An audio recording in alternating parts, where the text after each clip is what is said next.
నమస్తే, welcome to Telugu news. నేను గోపికృష్ణ.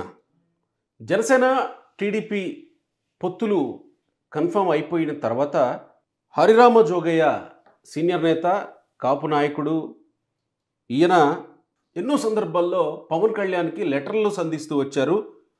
ఆ లెటర్ల సారాంశం ఏంటంటే పవన్ కళ్యాణ్ అన్ని సీట్లు తీసుకోవాలి, ముఖ్యమంత్రి పదవి తీసుకోవాలి. ప్రతిసారి జనసేనకు సంబంధించి, పవన్ కళ్యాణ్కి సంబంధించి ప్రతిసారి కొన్ని సూచనలు, సలహాలు లాంటివి చేస్తూ వచ్చారు. పవన్ కళ్యాణ్ చాలా కేటగారికల్గా మన తాడేపల్లిగూడెం సభలో మీ సలహాలు, మీ సూచనలు మాకు అక్కర్లేదు అని సూటిగా చెప్పేశారు. చాలా నిర్మోహమాటంగా ఒక్క దెబ్బతో హరిరామ్ జోగయ్య సరే మాకు అక్కర్లేదని అన్నావు కదా, ఇక మీ కర్మ అని వదిలేశారు. సరే వదిలేశారేమో అని అనుకున్నారు, కానీ ఈరోజు కూడా ఇంకొక లెటర్ రాశారు.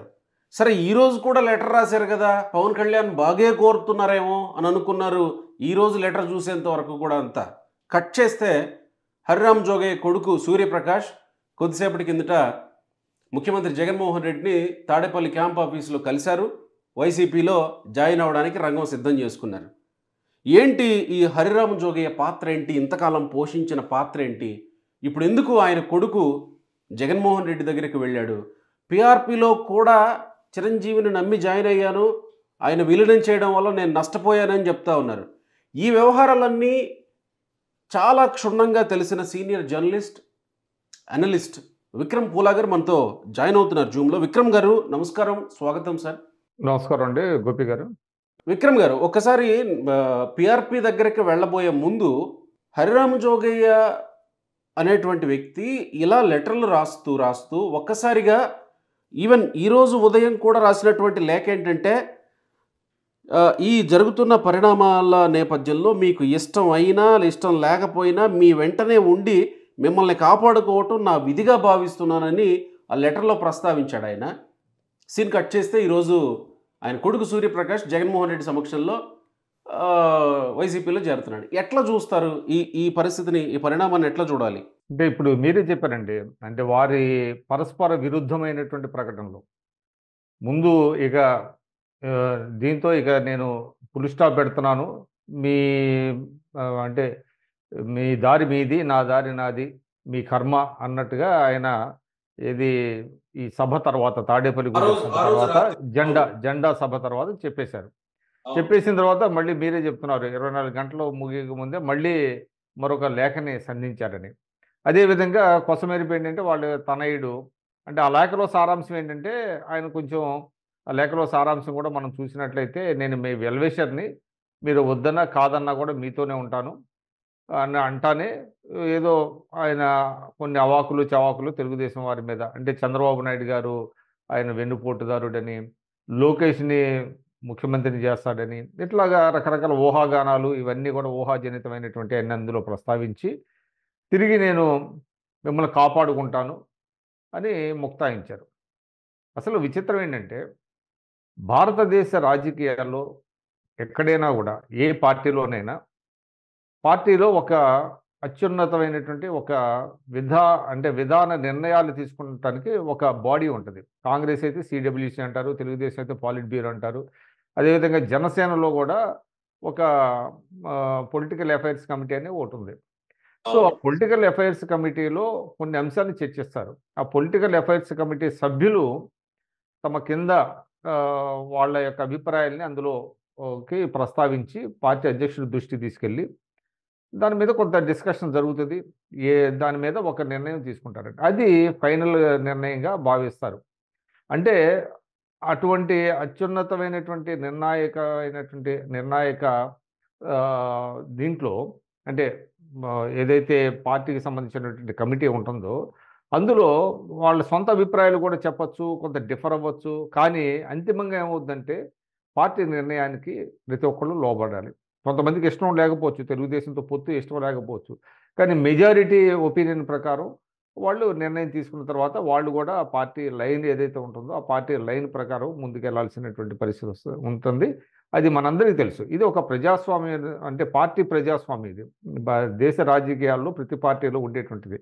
చాలామంది డిఫర్ అవుతారు, చాలామంది చాలా అంశాల మీద డిఫర్ అవుతారు.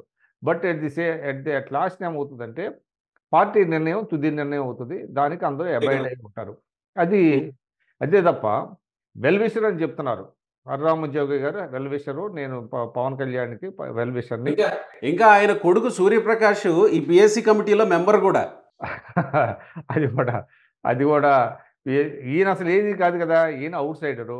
ఆయన పెద్దరికానికి పవన్ కళ్యాణ్ గారు గౌరవించారు. ఆయన ఒక అనారోగ్యంగా ఉంటే ఇంటికెళ్ళి పరామర్శించారు. అక్కడి నుంచి పవన్ కళ్యాణ్ గారు ఏదో తన జేబులో ఉన్నట్టుగా, తను ఏది చెప్తే అది ఆయన వినాలన్నట్టుగా, ఆయన అది చాదస్తానికి ప్రతీక అది. హరిరామ జోగయ్య గారు గౌరవనీయుడు. ఆయన గతంలో మంత్రిగా పనిచేశారు. ఎన్టీ రామారావు గారి క్యాబినెట్‌లో మంత్రిగా పనిచేశారు. ఆ తర్వాత కాంగ్రెస్ హయాంలో మంత్రిగా పనిచేశారు. పార్లమెంటు సభ్యుడిగా పనిచేశారు. చాలా ఒక చరిత్ర ఉన్నటువంటి వ్యక్తి ఆయన. ఆయన సామాన్యుడేం కాదు. కానీ పాపం వృద్ధాప్యం వల్లో మరి ఏంటో తెలీదు గానీ, ఆయన బయటుండి ఈ విధంగా లేఖలు సంధించి ఆల్రెడీ పవన్ కళ్యాణ్ గారు చెప్పిన తర్వాత గూడా ఇంకా లేఖలు సంధిస్తున్నారంటే దాన్ని మనం ఏమని అర్థం చేసుకోవాలి చెప్పండి? అంటే మీరు సింపుల్‌గా చాదస్తం అనే దీంట్లో తీసుకొచ్చారు కానీ, ఇంత జరుగుతున్నా తెలిసి కూడా, ఏం జరుగుతుందో తెలిసి కూడా పవన్ కళ్యాణ్ చాలా కన్విన్సింగ్‌గా మొన్న జెండా సభలో మాట్లాడారు. జగన్మోహన్ రెడ్డిని ఢీకొట్టాలంటే పొత్తుల్లో ఎందుకు వెళ్ళాలనేటువంటి అంశాన్ని చాలా క్షుణ్ణంగా ఆయన కన్విన్సింగ్‌గా చెప్పుకొచ్చే ప్రయత్నం చేశారు. అయినా కూడా ఈయన లెటర్లు సంధిస్తున్నారంటే ఇక్కడ వస్తున్న అనుమానం ఏంటంటే అసలు ఈయన పనిచేస్తుంది పవన్ కళ్యాణ్ కోసమేనా? లేకపోతే ఆ ముసుగులో జగన్మోహన్ రెడ్డి కోసం పనిచేస్తున్నారా? ముసుగు తొలగించేసరికి పవన్ కళ్యాణ్ ఇక మీరు అక్కర్లేదని తొలగించేసరికి తప్పక వైసీపీలోకి వెళ్ళారా? తప్పక వైసీపీలోకి ఆయన కుమారుడి భవిష్యత్తును వెతుక్కునేటువంటి పనిలో పడ్డారా అనేటువంటి అనుమానాలు కూడా వస్తున్నాయి విక్రమ్ గారు. ఇప్పుడు జోగయ్య గారికి ఒక అలవాటు ఉందండి. అది ఆయన కోవర్టా అందులోనే అడిగాడు. నేను కోవర్టనా? నేను మీ వెల్‌విషర్‌ని అని చెప్తున్నాడు ఆయన. అయితే ఆయన ఏంటంటే గతంలో ప్రజారాజ్యంలో కానివ్వండి, ఇప్పుడు కానివ్వండి, ఆయనే కొంతమంది అభ్యర్థుల్ని సెలెక్ట్ చేసేస్తాడు. వాళ్ళు చెప్పిన వాళ్ళకే టికెట్లు ఇవ్వాలంటాడు. అదేవిధంగా మీరు కూడా చూపించారు కదా! చాలా సందర్భాల్లో ఏ ఏ నియోజకవర్గాల్లో ఎవరు ఎక్కడ పోటీ చేయాలి అభ్యర్థులు. అంటే ప్రాబబుల్స్ ఇవ్వడానికి అవకాశం ఉన్నవి అడుగుతున్నటువంటివి వీటి గురించి మాట్లాడుతుంటాం సహజంగా. అదే ఇప్పుడు ఏంటంటే ఆయన అది కూడా ఇచ్చాడు కదా! ఎక్కడెక్కడ మరి జనసేన పోటీ చేయాలి, అక్కడ ఆ నియోజకవర్గాల్లో ఎవరు పోటీ చేయాలి అనేది కూడా ఆయన లిస్ట్ ఇచ్చాడు. అంటే ఈయన చెప్పినట్టుగా పార్టీ నడవాలనేటువంటిది ఆయన ఉద్దేశం. ఆ విధంగా అభ్యర్థులను కూడా ఆయనే నిర్ణయించేస్తున్నాడు. ఇది ఏ విధంగా సమంజసం అండి ఇది? పవన్ కళ్యాణ్ ఏమన్నా అమాయకుడా? ఆయన ఒక పార్టీకి అధినేత. పార్టీ పెట్టుకున్నాడు. మంచో చెడో ఆయన 10 ఏళ్ల నుంచి పార్టీని నడుపుతున్నాడు. ఆయన పందాలో వెళ్ళాలి. పైగా ఇంకోటేంటంటే వెల్ విషర్ అనేవాడు ఎప్పుడు కూడా ట్రబుల్ స మేకర్ అవ్వడండి. ట్రబుల్ సాల్వర్ అవుతారు.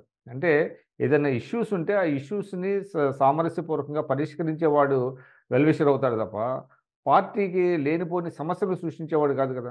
ఇప్పుడు పొత్తు ఆల్రెడీ అయిపోయిన తర్వాత చంద్రబాబు నాయుడు గారితో ఒక లార్జర్ ఇంట్రెస్ట్‌తో ఆ పొత్తు పెట్టుకున్నామని ఇద్దరు చెప్తున్నారు. ఇది మేము కోరుకున్న పొత్తు కాదు. ఇది ప్రజలు కోరుకున్న పొత్తు అని చెప్తున్నారు. అక్కడ బలమైనటువంటి వైఎస్ఆర్‌సీపీని ఢీకొనాలంటే ఎటువంటి అవకాశం లేకుండా ఇవాళ ఎన్నికలకెళ్ళాలి అనేటువంటిది వారిద్దరూ కూడా చెప్తున్నారు. ఈ సందర్భంలో చంద్రబాబు నాయుడు గారు వెన్నుపోటుదారుడు, ఆయనకు అలవాటు వెన్నుపోటు పడటం, లోకేష్ గారు ఇవన్నీ అప్రస్తుతం కదా! ఇవన్నీ అంటే అంటే దాదాపు దాదాపు అంబటి రాంబాబు ఏమైతే మాట్లాడతాడో, పేర్ని నాని ఏమైతే మాట్లాడతారో మీడియా ముందుకొచ్చి, అవే ఈయన లెటర్‌లో ప్రస్ఫుటిస్తున్నాయి కదా! ఉదయం రాసినటువంటి లెటర్‌లో. అది చాలా స్పష్టంగా జనసేనని డ్యామేజ్ చేయటం, తెలుగుదేశాన్ని డ్యామేజ్ చేయటం, పవన్ కళ్యాణ్ గారిని ఉన్నత స్థానంలో కూర్చోవాలని ఆశిస్తూనే పవన్ కళ్యాణ్ గారి వ్యక్తిత్వాన్ని కించపరచటం, ఇవన్నీ కూడా ఆయన చేస్తా వచ్చాడు. ఇది ఒక ఫుల్ స్టాప్ పెట్టాడాయన. చాలా సున్నితంగా without referring his name Pawan Kalyan garu చాలా ఆయన సూటిగానే చెప్పాడు. నాకెవరు సలహాలు అవసరం లేదు. ఇప్పుడు సలహాలు ఇచ్చే పరిస్థితి కాదు. క్షేత్రంలోకి అంటే ప్రజాక్షేత్రంలో అదే నాకు సూచనలు సలహాలు కాదురా నాయన యుద్ధం చేయాలా నేను యుద్ధం చేద్దాం రండి అని అంటున్నాడు కదా ఆయన. అంటున్నాడు. కానీ ఈయన ఏంటంటే ఆ విధంగా చెప్తాడు. ఇంకొకటి సందర్భంగా ఆయన లేఖలో ప్రస్తావించిన అంశాల్లోనండి ప్రజారాజ్యం వల్ల నేను అని ఒకటి చెప్పాడు కదా! అది అది తప్పది. కావాలంటే చరిత్ర ఎవరైనా చెప్పనివ్వండి. హరిరామ జోగయ్య గారు 2004లో ఆయన ఎంపీ అయిన తర్వాత ఆయనకి రాజశేఖర రెడ్డి గారికి పొసగలేదు డే 1 నుంచి. అది కారణాలు ఏమైనా కావచ్చు. రాజశేఖర రెడ్డి గారి మీద కూడా ఆయన ఒక అసమ్మతి ఒక అసమ్మతి నడిపాడు కాంగ్రెస్ పార్టీలో. తర్వాత ఆయన ఏకాకి అయ్యాడు. ఆ రోజు రాజశేఖర రెడ్డి గారికి కాంగ్రెస్ పార్టీలో అన్ని వర్గాలు సపోర్ట్ చేసినయి. అటువంటి సమయంలో ఆయన ఏం చేశాడు 2008 అంటే 2008లో చిరంజీవి గారు పార్టీ పెట్టాడు. ప్రజారాజ్యం పార్టీ ఆగస్టు 28 అనుకుంటా. ఆహ్, ప్రజారాజ్యం ఏర్పాటుకు ముందే జోగయ్య గారు అసలు 2004లో ఆయన ఎంపికైన 6 నెలలు నుంచే రాజశేఖర రెడ్డి గారితో పొసగలేదు. అసమ్మతి వినిపిస్తా వచ్చాడు. అందువల్ల ఆయనేంటంటే ఏదో చిరంజీవి గారి వల్ల నేను దూరం అయ్యాను కాంగ్రెస్ పార్టీకి అని చెప్పటం అనేటువంటిది సత్యదూరం. అది కావాలని అంటే కాపులు ముఖ్యమంత్రి కావాలనే అంశంలో నేను చిరంజీవితో ప్రయాణం చేశానని అంటాడుగా. ఇప్పుడు చిరంజీవి గారు పార్టీ పెట్టిన తర్వాత ఆయన వచ్చి జాయిన్ అయ్యాడు. జాయిన్ అయిన తర్వాత కూడా అప్పుడు కూడా ఇంతే లిస్టులు ఇచ్చేవాడు ఆయన. ఈ జిల్లాలో వీళ్ళకి సీట్లు ఇవ్వాలి, ఈ జిల్లాలో వీళ్ళకి సీట్లు ఇవ్వాలి అని ఆయనే ప్రిపేర్ చేసుకున్నాడు. ఇప్పుడు ఒక పార్టీ అనేది అంటే పార్టీకి అధ్యక్షుడు ఉంటాడు. నేను ఇందాకే చెప్పినట్టుగా పార్టీకి ఒక హైయెస్ట్ లెవెల్ బాడీ ఒకటి ఉంటుంది. ఆ జిల్లా పార్టీ అధ్యక్షులు ఉంటారు. ఆ జిల్లా పార్టీ అధ్యక్షులు నుంచి వచ్చినటువంటి ఏదైతే అభ్యర్థుల లిస్ట్ ఉంటుందో అవన్నీ వడపోత కార్యక్రమాలు ఉంటాయి. రకరకాల సర్వేలు చేస్తారు. హైయెస్ట్ బాడీ ఏదైతే ఉంటుందో పార్టీలో అక్కడ డిస్కస్ చేస్తారు. పార్టీ అధ్యక్షుడు నిర్ణయం తీసుకుంటాడు. ఇవన్నీ పక్కన పెట్టేసి ఏదో చిరంజీవి గారు కూడా తన జేబులో ఉన్నట్టుగా ఆయన లిస్టులు తీసుకొచ్చి వీళ్ళకి ఇవ్వండి, వాళ్ళకి ఇవ్వండి, వీళ్ళకి ఇవ్వండి అని లిస్టులు ఇచ్చేస్తూ ఉండేవాడు ఆయన. అదే నేను అదే అంటున్నా. ఇప్పుడు ప్రజారాజ్యంలో కూడా నేను కాపులు ముఖ్యమంత్రి అవుతారనుకుని చిరంజీవి వెంట నడిచాను, కానీ చిరంజీవి విలీనం చేయడం వల్ల నేను నష్టపోయాను అని అంటున్నాడు. కాబట్టి అక్కడ నష్టపోయాడు కాబట్టి ఇక్కడ పవన్ కళ్యాణ్ మీద ఏమన్నా కక్ష తీర్చుకుంటున్నాడా? చిరంజీవి నన్ను మోసం చేశాడు, లేకపోతే చిరంజీవి వల్ల నేను నష్టపోయాను అనుకొని పవన్ కళ్యాణ్కి ఈ విధంగా ఏమన్నా కక్ష తీర్చుకుంటున్నాడు అనుకోవాలా? ఇప్పుడు పార్టీ పెట్టిన తర్వాత చాలామంది చాలా కారణాల వల్ల పార్టీలో చేరతారండి. అది వాళ్ళకుండే కారణాలు వాళ్ళకు ఉండొచ్చు. కానీ చిరంజీవి గారు మీరు రండి, నా కోసం రండి, నన్ను ముఖ్యమంత్రి చేయండి అని ఆయన ఏం అడగలేదు కదా. ఈయన పార్టీ పెడితే ఆయన వచ్చి జాయిన్ అయ్యాడు. అదే తప్ప ఈయన ముఖ్యమంత్రి అవ్వడం కోసం తన రాజకీయ జీవితాన్ని నేను బలిపెట్టుకున్నాను, ఆయన కాంగ్రెస్ పార్టీలో విలీనం అయ్యాడు, నేను నష్టపోయాను అని చెప్పడం అనేటువంటిది చాలా ఆశ్చర్యంగా ఉంది అది. ఎందుకంటే సరే ఆయన పెద్దరికం 80+ వచ్చేసినాయి ఆయనకి. ఇప్పుడు ఆయన ఏంటంటే అంటే ప్రజలు కూడా గమనిస్తున్నారు. ఇప్పుడు ఏదో ఇంగు కట్టిన గుడ్డ అని ఒక సామెత ఉంటుంది. గతంలో ఆయన చాలా గొప్పోడు కావచ్చు. కానీ ప్రెజెంట్ సిచ్యుయేషన్‌లో ఆయన చెప్పేటువంటి మాటలు, అదేవిధంగా ఆయన కొడుకెళ్ళి వైఎస్ఆర్‌సీపీలో జాయిన్ అవ్వటం ఇవన్నీ చూస్తే ఇవన్నీ కూడా చాలా ఇన్‌కన్సిస్టెన్సీస్ ఉన్నాయి. ఆయన గౌరవాన్ని తగ్గే విధంగానే ఆయన ప్రవర్తిస్తున్నాడని చెప్పాలి. అంతే తప్ప దాంట్లో వేరే ఏదో మోటివ్ ఉంటే అంటే ఇంకొక అడుగు ముందుకేస్తే వీళ్ళు చెప్పుకునే అంటే ఎప్పటినుంచో వీళ్ళు అంటున్నట్టుగా ముసుగు తొలగిపోయింది ఆయనకి అనేలాంటి పదాలు కూడా ఉపయోగించొచ్చేమో. ఆయనకి సరే అంటే రాజకీయ పార్టీల్లో లేనటువంటి ఒక సంప్రదాయాన్ని నెలకొల్పటానికి ప్రయత్నించడం అనేది అది చాలా తప్పండి అది. ఆ సంప్రదాయం ఎక్కడుంటది చెప్పండి? నీకేదన్నా ఉంటే నువ్వు ఇదిగో ఈ విధంగా ఉందంటే ఆయనని పర్సనల్‌గా కలవచ్చు. పర్సనల్‌గా కలిసి లేదంటే పర్సనల్‌గా ఒక మనిషిని పంపొచ్చు. ఈ లేఖను ఆయన దగ్గరికి పంపించొచ్చు. మీరు ప్రెస్‌కి ఎందుకు ఇవ్వాలి? ఏంటి ప్రెస్‌కి ఇవ్వటంలో ఉద్దేశ్యం ఏంటి? అంటే తెలుగుదేశాన్ని అంటే పొత్తు పెట్టుకున్న తెలుగుదేశాన్ని బదనాం చేయటమా? చంద్రబాబు నాయుడు గారిని వ్యక్తిత్వం ఎగ్జాక్ట్‌లీ. ఏదన్నా ఉంటే లోలోపల మాట్లాడొచ్చు కదా. మాట్లాడొచ్చు. అంతే తప్ప ఆయన్ని ఒక పొత్తు పెట్టుకున్నటువంటి పార్టీని పెట్టుకొని ఆ అధినేతని కించపరచడం, అధినేత కుమారుడిని కించపరచడం ఇవన్నీ కరెక్ట్ కాదు కదా. ఒక మీకు ఇష్టం లేకపోతే వెళ్ళిపోవాలి. ఇప్పుడు సాధారణంగా ఏమవుతది పార్టీల్లో వాళ్ళకి ఇష్టం ఉండదు. వెళ్ళిపోతారు. రాజీనామాలు చేసి వెళ్ళిపోతారు. వాళ్ళకి నచ్చిన పార్టీలో చేరతా ఉంటారు. అంతే తప్ప ఈ ఈ రకమైనటువంటి తలనొప్పులు ఎవరు తెచ్చిపెట్టరండి. అది అసలు పవన్ కళ్యాణ్ గారు కూడా ఆ రకమైనటువంటి ఇది ఇవ్వటం కూడా తప్పేమని అనిపిస్తుంది నాకు. జోగయ్య గారికి మొట్టమొదటే ఆయన ప్లేస్ ఆయన ఏదో తెలియజెప్పుంటే గనక బాగుండేది. ఇంతవరకు రాకుండా. జోగయ్య గారు మీ మీ మీ దీంట్లో మీ లిమిట్స్‌లో మీరుండండి అని చెప్పుంటే బాగుండేది. ఆ లిమిట్స్ ఎందుకంటే ప్రతి ఒక్కళ్ళకు కొన్ని లిమిట్స్ ఉంటాయి. అంటే హరిరామ జోగయ్యకి ఇక్కడ ఫుల్ స్టాప్ పడింది. వాళ్ళ కొడుకు వైసీపీలో చేరడంతో ఇక్కడ ఫుల్ స్టాప్ పడింది. ముద్రగడ లాంటి వాళ్ళు కూడా లెటర్లు రాస్తూ చివరిలో ఆయన రాసినటువంటిది మీరు మమ్మల్ని కలవాలంటే చాలామంది దగ్గర పర్మిషన్లు తీసుకోవాలండి అక్కడ పర్మిషన్లు తీసుకోకుండా మీరు మమ్మల్ని కలవలేరండి అంటే ఇలాంటివి వాళ్ళు రాస్తా ఉన్నారు కదా, వాళ్ళకి కూడా ఎక్కడో చోట ఫుల్ స్టాప్ పడాల్సిన అవసరం ఉందేమో కదా పవన్ కళ్యాణ్ వైపు నుంచి. ఇప్పుడు ముద్రగడ పద్మనాభం గారి అడుగులు ఎటుపడినాయి అనేది మనందరికీ తెలుసండి. ఆయన ఆయన చాలా స్పష్టంగా తెలుగుదేశానికి వ్యతిరేకంగానే ఆయన అడుగులు ఉన్నాయి, ఆయన మాటలు ఉన్నాయి. తెలుగుదేశంతో పొత్తు పెట్టుకోవటానికి ఎప్పుడైతే పవన్ కళ్యాణ్ గారు అంటే ముందుకొచ్చారో ఆయనకి చాలా స్పష్టంగా తెలియాలి. ఈ ఈ పొత్తులో అంటే ఈ 2 పార్టీల కూటమి నాకు సరిపడదు అని ఆయనకి తెలియాలి కదా! కానీ మళ్ళీ పవన్ కళ్యాణ్ గారితో కలవాలని అనుకోవటం, ఇవన్నీ చూస్తే ఎందుకనో మరి ఆయన స్థాయికి తగినట్టుగా కనిపించట్లేదు. ఆయన మళ్ళీ ఒక లేఖ రాయటం, సరే పవన్ కళ్యాణ్ గారు కలుస్తానన్నారు.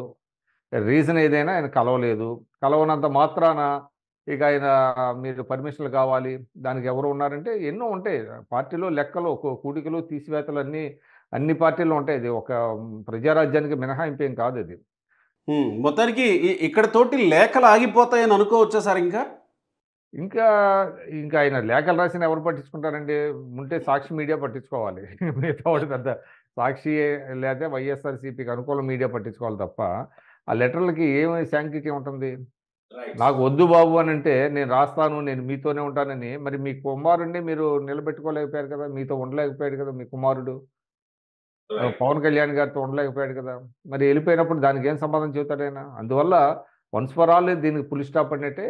కాకపోతే ఏంటంటే వాళ్ళ అనుకూల మీడియా కొంచెం దీన్నేదో కొంచెం నాగింగ్ ఎఫెక్ట్ లాగా పవన్ కళ్యాణ్ గారికి ఇబ్బంది పెట్టాలనే ధోరణితో ఏదన్నా చేస్తే చేయొచ్చు తప్ప దీనికి ఎటువంటి విలువ లేదు ఈ లెటర్స్‌కి. Right sir. Thank you.